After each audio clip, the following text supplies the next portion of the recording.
Namo Buddhaya anak-anak semuanya, selamat pagi dan apa kabar hari ini? Semoga kita semua selalu dalam keadaan sehat, tetap semangat, dan selalu dalam lindungan Sang Triratna. Sebelum memulai pelajaran pada hari ini, marilah kita sama-sama berdoa membacakan doa nama Karagata dengan bersikap anjali dan memejamkan mata. Mari kita mulai bersama-sama. Arahang sama Sang Buddha Bhagawa Buddhang Bhagawantang Abhiwademi Soakato Bhagawata Dhammo Dhammang Namasami Supatipanno Bhagavato Sawaka Sangho Sanghang Namami. Semoga semua makhluk hidup berbahagia. Sadu, sadu, sadu. Oke, selanjutnya Ibu akan menjelaskan materi melalui slide video berikut ini. Mohon diperhatikan ya, kita simak bersama.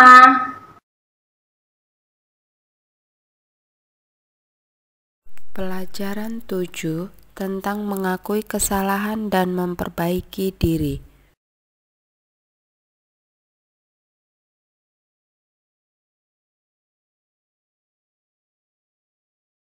KB 23 yaitu berani mengakui kesalahan. Di dalam cerita ini Ibu akan memberikan contoh seorang siswa bernama Chana.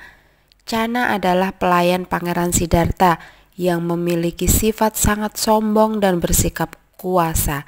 Hal itu disebabkan karena Chana ini memiliki hubungan dekat dengan Sang Buddha. Dan Chana berkata, "Saya menemani tuanku ketika meninggalkan istana menuju hutan. Saya satu-satunya teman beliau, tiada yang lain." Jadi Chana merasa dekat dengan Sang Buddha sehingga dia sombong. Maka sebenarnya kita adalah siswa Sang Buddha, tidak boleh memiliki sifat yang sombong kepada siapapun. Kemudian Sariputta dan Moggallana mengatakan mereka berdua adalah pemimpin para biku dan mempunyai kekuasaan mengatur dan memerintah para biku. Chana selalu diperingatkan oleh Buddha agar tidak mencela dua murid utama Sang Buddha, yaitu Sariputta dan Moggallana, karena Sariputta dan Moggallana adalah seorang sahabat yang wajib ditiru oleh Chana. Buddha berkata, "Chana, dua murid utama yang mulia, teman baik untukmu. Kamu harus bergaul dan jalinlah hubungan baik dengan mereka." Yang dimaksud Sang Buddha adalah Sariputta dan Moggallana. Mereka adalah siswa Buddha yang terbaik yang harus ditiru oleh Chana. Sebelum Buddha parinibbana, Buddha memanggil Anandathera ke samping beliau berbaring dan memerintahkan agar menjatuhkan hukuman kepada Chana, yaitu para biku tidak boleh menghiraukannya, tidak melakukan pekerjaan apapun bersama Chana. Kenapa? Karena Chana tadinya sudah beberapa kali diperingatkan oleh Sang Buddha, tidak boleh sombong, harus bergaul dengan orang yang benar. Dia selalu tidak menepati janji, sehingga dia sebelum Buddha parinibbana atau meninggal diberikan pesan kepada Ananda untuk memberi hukuman kepada Chana. Chana mendengar hukuman itu merasakan penyesalan mendalam sehingga tidak sadarkan diri sebanyak 3 kali. Ya, Chana itu terkejut dengan hukuman yang telah dipesankan oleh Sang Buddha sebelum parinibbana. Chana mengakui kesalahannya, meminta maaf, mengubah tingkah laku dan pandangannya sehingga ia patuh dan praktek meditasi. Kemudian beberapa waktu kemudian Chana mencapai tingkat kesucian arahat dari hasil melakukan meditasi. Jadi Chana setelah dijatuhkan hukuman, dia bertobat, dia berlatih dengan sungguh-sungguh dengan melakukan meditasi sehingga dia mencapai kesucian arahat.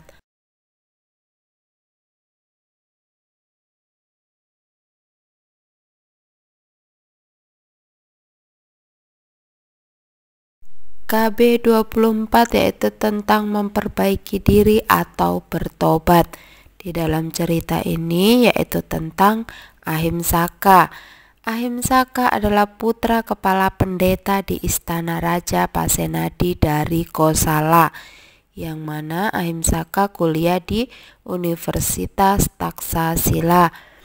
Sang guru mengajarkan Ahimsaka untuk membunuh 1000 orang, ya. Kemudian setelah kembali dia berjanji untuk memberikan pengetahuan kepada Ahimsaka yang tidak ternilai. Dengan demikian terpaksa Ahimsaka menyetujui untuk melaksanakan yang diajarkan kepadanya. Agar tidak lupa menghitung, dia merangkai setiap jari dari setiap orang yang dibunuh, sehingga dia terkenal dengan nama Anggulimala yang artinya kalung jari, ya.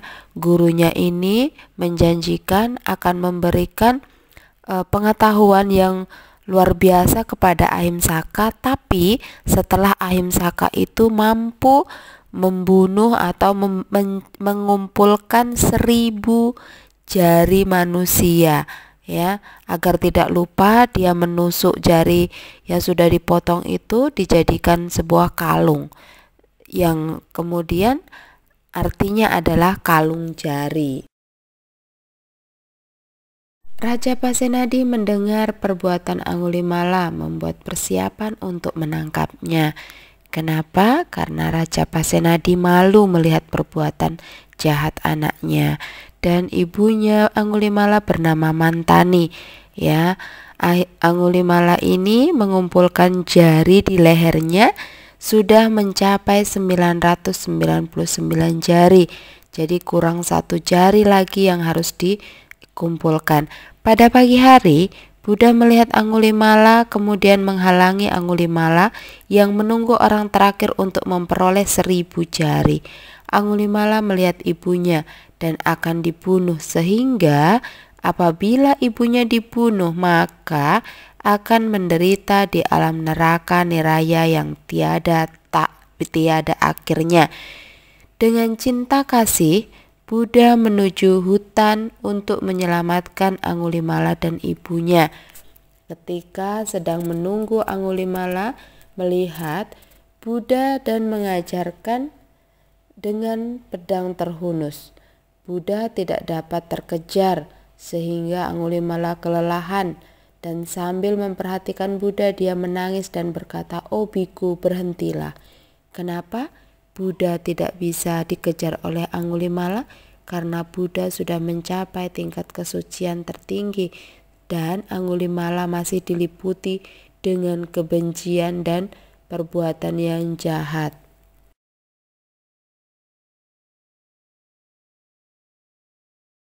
Buddha menjawab, "Aku telah berhenti, kamulah yang belum berhenti." Anggulimala tidak mengerti arti kata Buddha, sehingga bertanya kembali. Buddha berkata, "Aku telah berhenti membunuh, menyiksa semua makhluk, karena aku telah mengembangkan diriku dalam cinta yang universal, kesabaran dan pengetahuan yang tanpa celah. Kamu belum berhenti membunuh, menyiksa, dan belum mengembangkan dirimu dalam cinta kasih yang universal dan kesabaran, sehingga kamulah orang yang belum berhenti." Yang di sini dimaksud, Anggulimala masih melakukan perbuatan jahat membunuh tadi, sedangkan Buddha sudah tidak melakukan hal-hal yang buruk seperti itu. Tetapi Buddha selalu mengembangkan cinta kasih yang universal, yang menyeluruh. Mendengar kata Buddha, dan Anggulimala berpikir, kata-kata orang bijaksana berarti dia pasti pemimpin para biku, dia pasti Buddha sendiri. Dia pasti datang kemari untuk membuat saya sadar. Setelah berpikir demikian, dia melemparkan senjatanya dan memohon untuk diterima menjadi biku, dan Buddha menerimanya. Ya, kemudian Raja Pasenadi dan prajurit menemukan Anggulimala di wihara Buddha dan menghentikan perbuatan jahatnya, kemudian menjadi biku. Selama di wihara, Anggulimala rajin tekun berlatih meditasi Dalam waktu singkat, dari hasil meditasi Angulimala mencapai tingkat kesucian tertinggi, yaitu arahat. Jadi Angulimala bertobat. Angulimala mengakui kesalahan yang sudah diperbuatnya, sehingga dia menjadi siswa Buddha. Tindakan Angulimala melempar pedang merupakan sikap menyadari kesalahan dan bertekad memperbaiki diri menjadi biku dan melatih meditasi hingga menjadi baik dan mencapai arahat. Ya, jadi Angulimala sudah bertobat menjadi baik dan dia berlatih meditasi hingga mencapai arahat.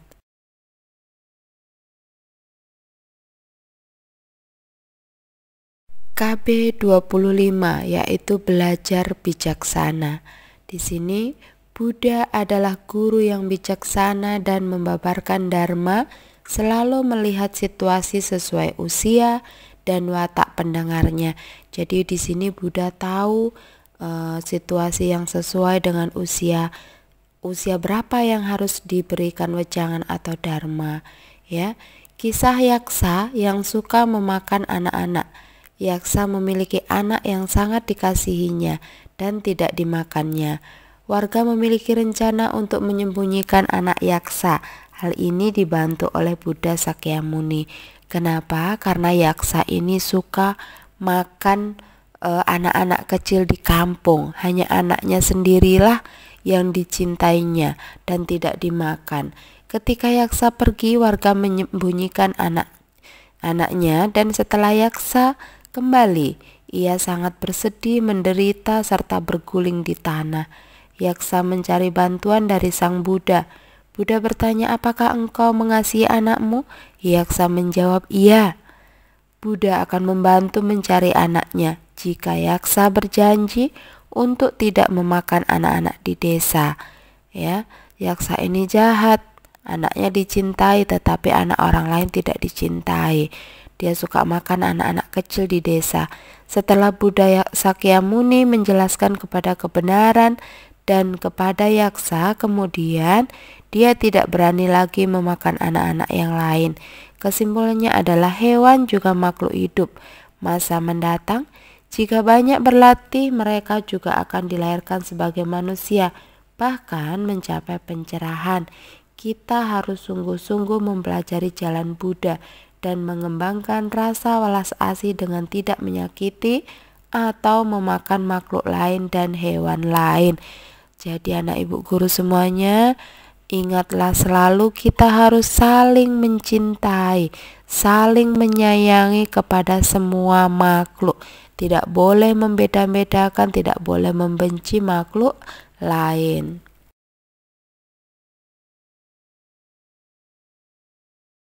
Ke-26, pantang menyerah. Pantang menyerah adalah pangkal dari keberhasilan. Jadi anak ibu guru, apabila dalam belajar tidak mengerti, jangan langsung menyerah. Dicoba, dan dicoba. Maka anak ibu guru akan lebih paham dan akan mengerti atau akan berhasil. Kemudian Pertapa Siddhartha berperang melawan Mara penggoda. Mara adalah yang menggoda Pertapa dengan cara yang mengerikan hingga yang menarik perhatian. Jadi berbagai cara Mara penggoda ini menggoda Pangeran Siddhartha saat bertapa. Ada yang dengan cara yang mengerikan, menakutkan, ada cara yang sangat menarik perhatian sehingga agar Pangeran Siddhartha ini gagal dalam berlatih. Dengan kekuatan bala tentara, Mara mengerahkan segala kekuatannya untuk menggoda Siddhartha. Tekad dan ketulusan hati Pertapa Gotama mampu melewati godaan itu. Jadi Pertapa Gotama tidak tergoyahkan sedikit pun dengan godaan-godaan Mara. Pertapa Gotama pada akhirnya meraih kemenangan. Motivasi dari kisah ini adalah kita harus tetap memiliki keteguhan hati, tekad yang kuat, jiwa yang tenang, batin yang bersih, dan tujuan yang benar.